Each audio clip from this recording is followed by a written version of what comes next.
Hey everybody, welcome to Bestie Book Reviews. I'm here with my bestie Mandy. And I'm here with my bestie Jessica. For how long, we don't know. So this is our Convincing My Bestie series. This is where we convince the other to read in a trope that they don't normally choose for themselves. Typically, that's how this works. And it's my turn to convince Mandy to read something.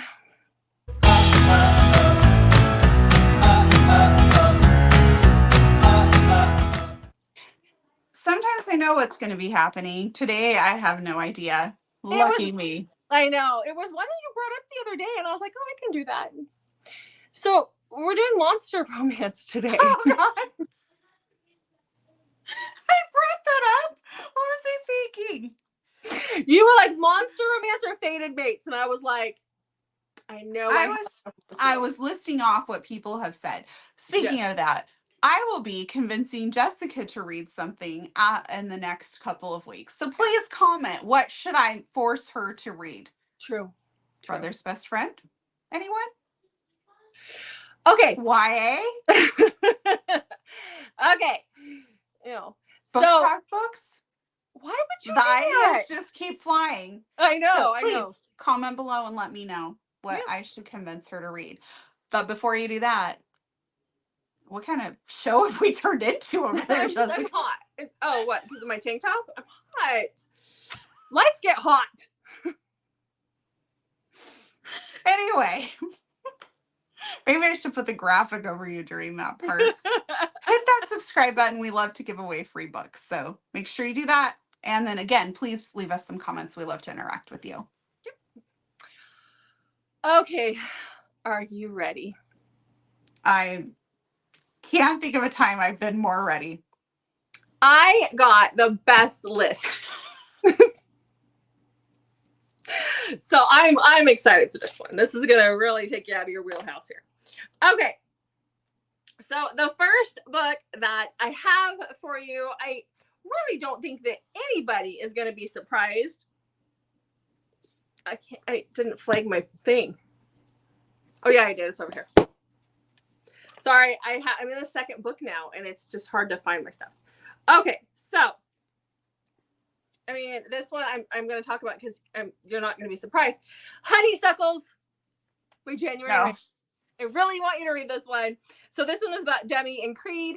Creed he's a science experiment. He was kidnapped. He was experimented on.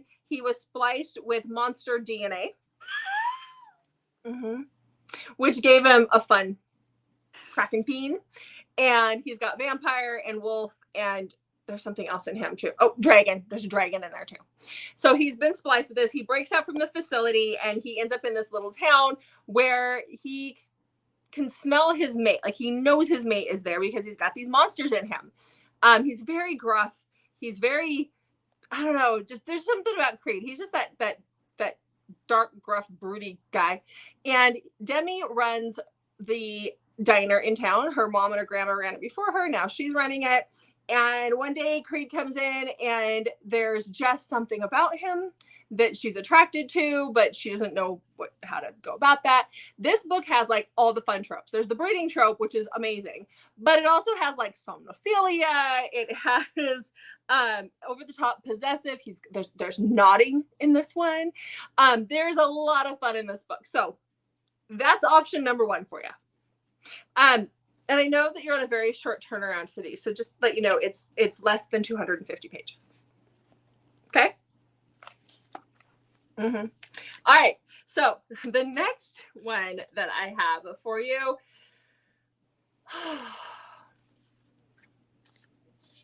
is called The Lady and the Orc. And it's by Finley Fenn. So it's Finley, Finley, and then F-E-N, Fenn. Okay.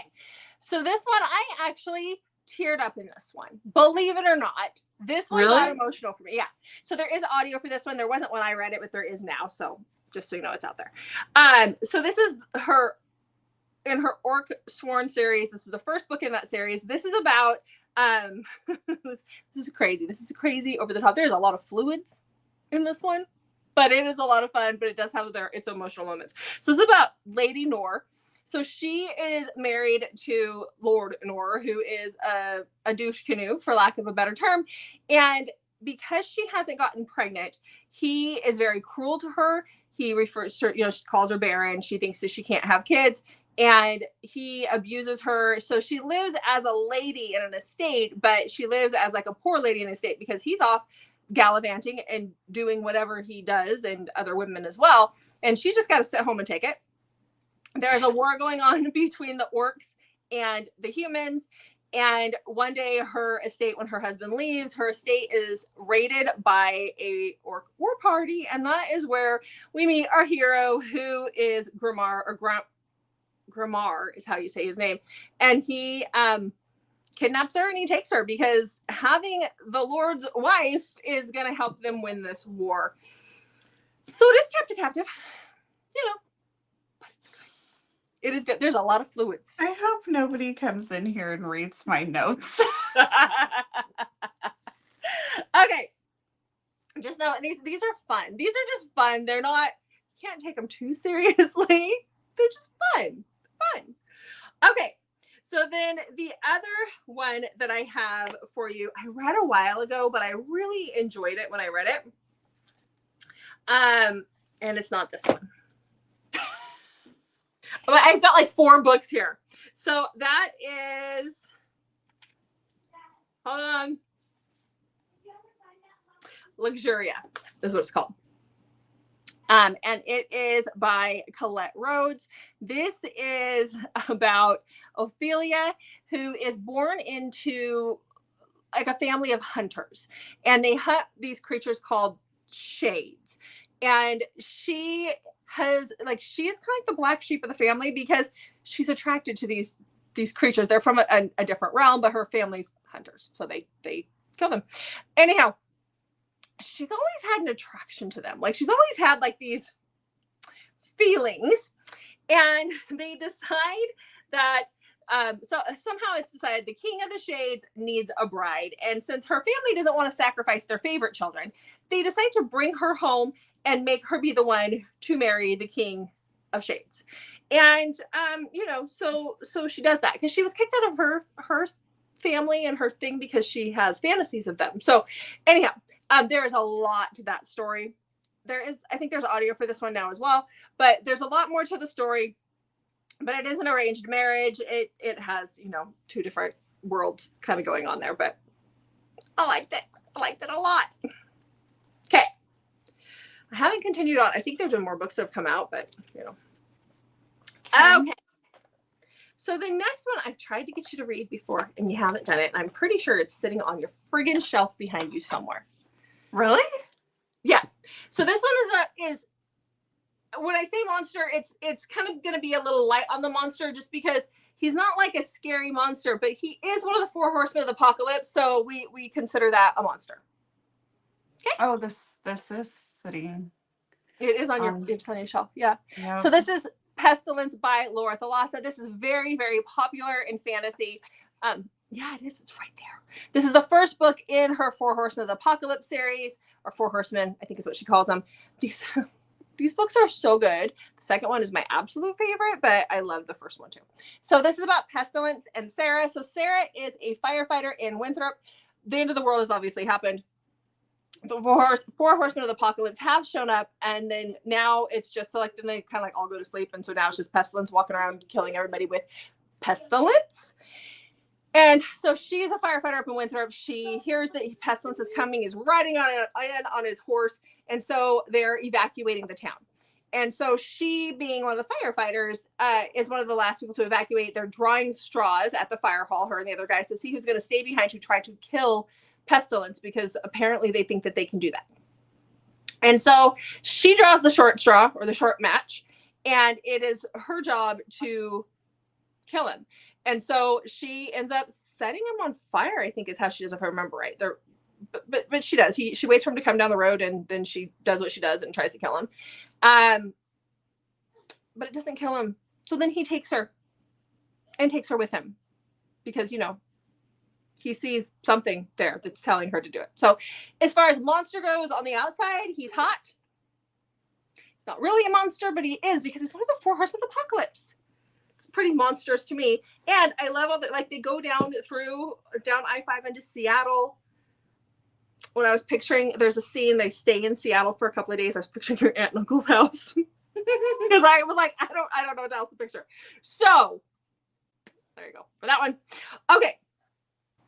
So the next book I have is Desire in His Blood by Zoe Draven. This is a vampire-ish romance. He's kind of vampire. So this is technically alien, but he's more of a vampire than an alien kind of situation. So this is about Gemma. We've left Earth. We've recolonized other planets. She is the daughter to this merchant guy.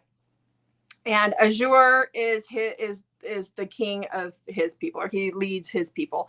And her dad has done something that really makes him mad, that ticks him off. And so he comes and he takes her daughter, takes this guy's daughter, Gemma, and marries her so that he can get revenge on her family, on her dad. And so he takes her to his homeland, and he's got every intention to be mean to her and to be the monster that he is to her. But then when he drinks her blood for the first time, he realizes that she's his fated mate. So, there's that. How do you get around that? You brought her there just because you wanted to be mean to her dad. So, okay, so there was that one. Okay. So the last book I have, they're monsters, but they're fluffy monsters. And so that is Manx by Grace MTI. They're just not mean monsters at all. So this one is the first book in her Manx series. I love these. They're reverse harem. I know you hate reverse harem, but still, so good. So this is about Nausea. She is taking care of her little sister, and her little sister toddler. I cannot remember the exact age, but she's taking care of her little sister, and there's other circumstances, but because of these circumstances, she's stripping at this point. So she is at work on the pole in a thong when these extremely tall, good-looking guys snatch her off the pole and try to kidnap her. These guys are our Manx. They're supposed to be an extinct race of shifters, but obviously they need to redefine the word extinct because there's some there, and she doesn't know anything about it. So they try to take her before somebody else does and take her back to her house or to their house. And she's like, wait, I've got a little one at home waiting for me. You can't just kidnap you. What happens to the little one? And so they're trying to tell her that she's an Omega. They're trying to tell her that they need her. There are no more Omegas. In order to continue on their race, they need her. And so she ends up going to their home with them, and things progress from there. So this one does have impreg in it, which is the only time I've ever read impreg, but oh my gosh, it was hot. Definitely has some MM action in it too. But I loved this book so much. So, all right. So those are your 6 monster romances.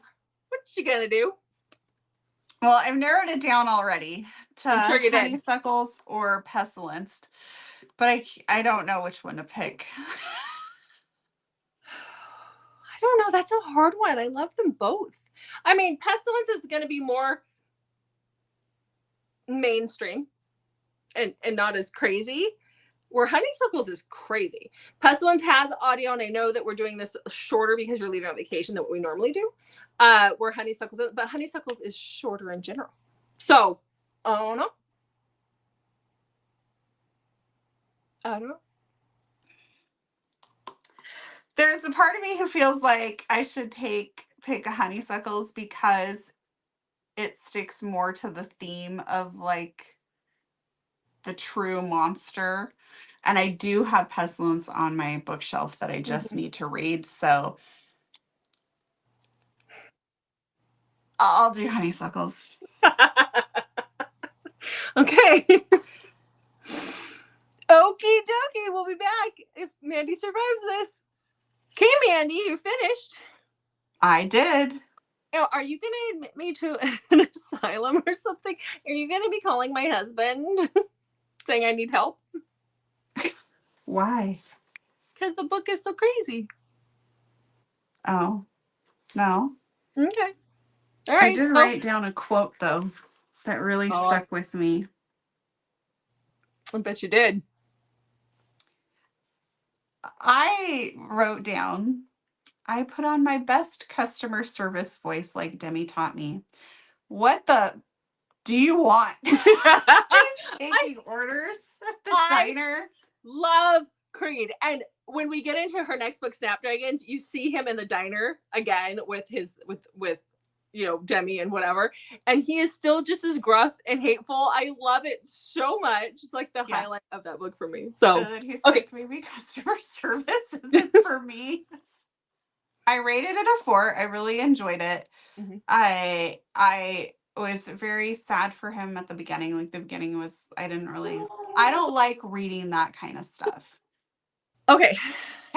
So there you have it. That's good. I loved it. I enjoyed it. If you like a good monster romance, I think I really loved it. So I'm glad you didn't hate it. No, I wouldn't hate it.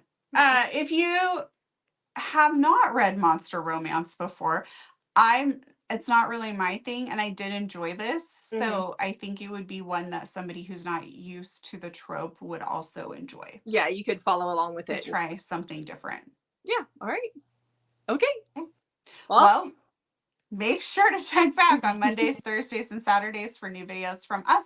And also make sure you have that notification turned on, because we do drop surprise videos. And lately it has not been a surprise. They've been coming pretty steadily on Wednesdays, and will probably continue to be that way through this summer. So if you're enjoying those author interviews, make sure you check on Wednesdays for those. We have some great ones coming up. Yep. All right, guys. Thanks for watching, and we'll see you in the next video.